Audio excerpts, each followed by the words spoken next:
Mega love shoutout po sa inyong lahat mga kababayan. Kumusta po kayo? Good morning, good evening, good afternoon kung saan man po kayo ngayon, lalong-lalo na sa mga kababayan po natin dyan ng mga OFW na walang sawang pagsuporta dito sa ating YouTube channel.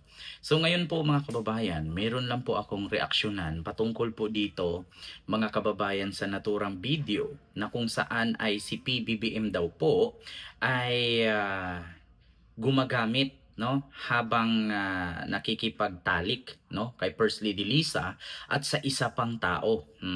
Bukod diyan mga kababayan, ayan po pinakita po 'yan.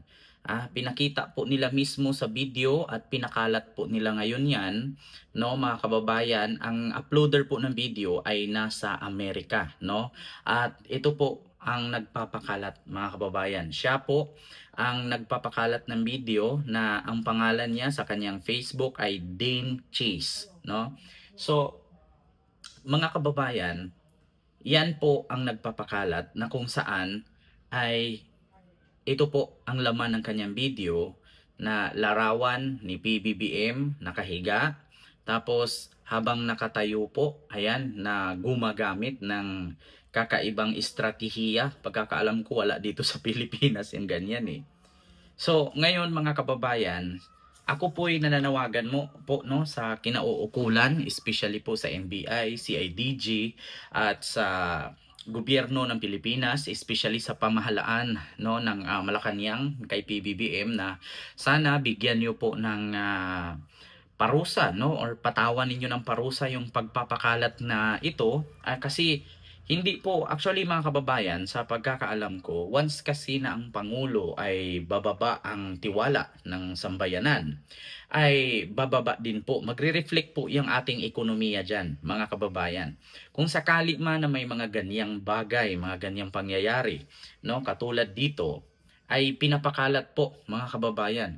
Ultimo nga po mga kababayan, si Pulong Duterte ay nag-react na din po dito mga kababayan, Mismong si Pulong, ito po mga kababayan, ipapakita ko po sa inyo.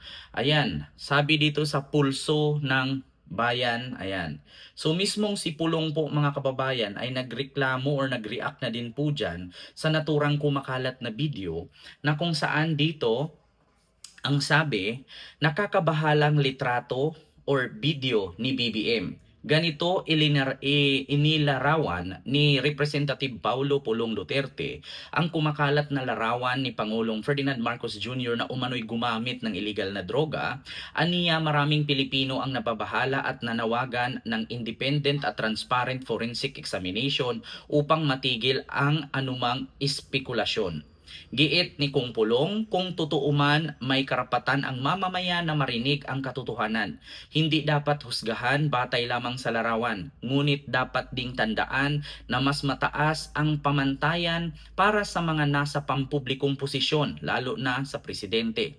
Dagdag pa ng kongresista, ang pananahimik o pag-iwas sa isyu ay makadaragdag lamang sa kawalang tiwala ng publiko. Kaya't dapat pantay ang pananagutan lalo na't sa mga nasa mataas na posisyon.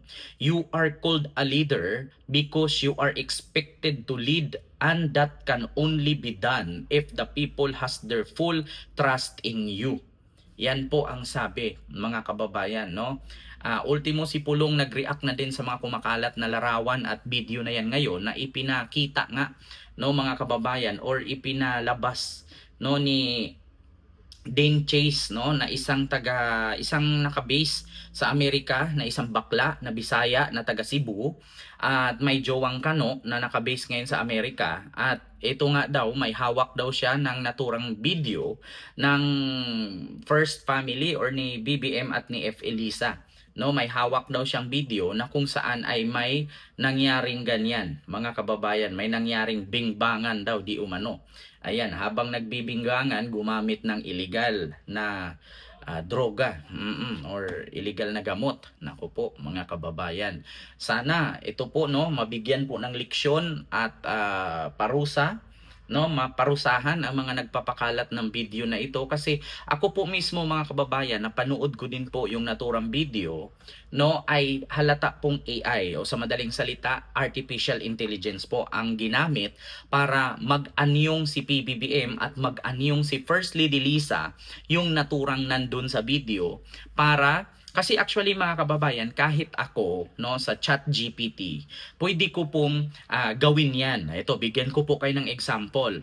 Ito pong mukhang ito mga kababayan, ayan po, yung nagpakalat ng video na nakabase sa Amerika. Pwede ko pong gawin 'yan na may buhok siya doon sa picture, no? Sa pamamagitan po ng AI or artificial intelligence. So ito po mga kababayan, punta po tayo sa ChatGPT.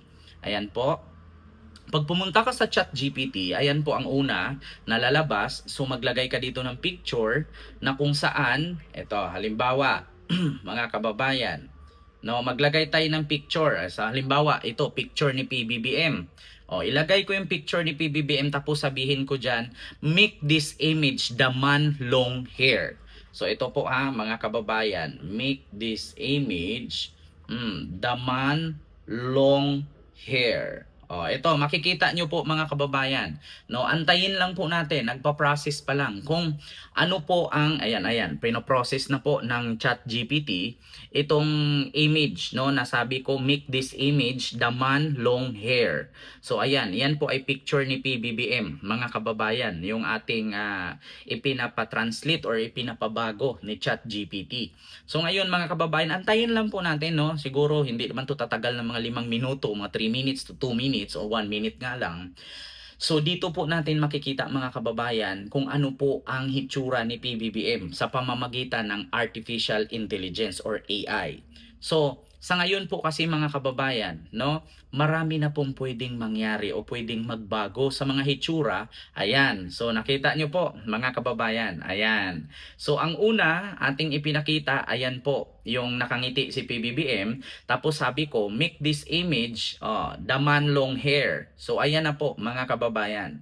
Humaba na po ang buhok ni PBBM. Kaya nga sabi ko sa inyo mga kababayan, kahit saan po dyan na mga videos, no, or mga picture, pwede nyo pong baguhin sa pamamagitan po ng AI. Mga kababayan, sa pamamagitan ng AI, mababago nyo po, no, ang hitsura ng isang tao. Kaya wag na po kayong magtaka na yung mga video, mga kababayan, paano po nangyari na nagkaroon ng isang pagtatalik, no? Itong si PBBM at si First Lady Lisa, at bakit kailangan pa nilang i-video, no? Na alam naman nila ang consequences kung i-video nila at ibigay nila sa ibang tao. At bakit kung magdodroga ay kailangan pang i-video at may kasama pa silang ibang tao na alam naman po nila na sila po ay mga malalaking tao o matataas ang posisyon sa gobyerno at higit sa lahat presidente pa. Wala pong tanga, mga kababayan, na ipahamak mo ang iyong sarili dahil lang sa video na yan. Kahit ako mga kababayan, isa akong vlogger, pero bawat po kilos ko at galaw ay dubli ingat po ako. Kasi bakit marami din pong naghahanap sa akin ng butas para ako'y masira at marami din pong naghahanap sa akin na mga galit sa akin na hindi na nagustuhan or nasang-ayunan itong ating mga reaksyon laban sa mga kalaban ni PBBM. Kaya nga sabi ko sa inyo mga kababayan, kung ako nga lang ordinaryong tao, todo ingat. Ito pa kaya na presidente at first lady na sila ang namuno, no, sa sambayan ng Pilipino. So napaka-imposible naman nagagawa ka ng video tapos ipamigay mo, ikakalat mo, kasiraan mo. Diyos ko naman, bobo lang, didiis lang ang gumagawa no, na alam mong ikakasira mo para lang sumikat ka, gagawa ka ng paraan. Hindi po ganun. Kung gusto mong sumikat, gumawa ka ng nakakabuti na ang tao ay matutuwa sa'yo. Hindi yung kung gusto mong sumikat, magnakaw ka, manaksa ka, mamaril ka, sumikat ka nga, nakukulong ka naman. Di walang kwenta. 'Di ba?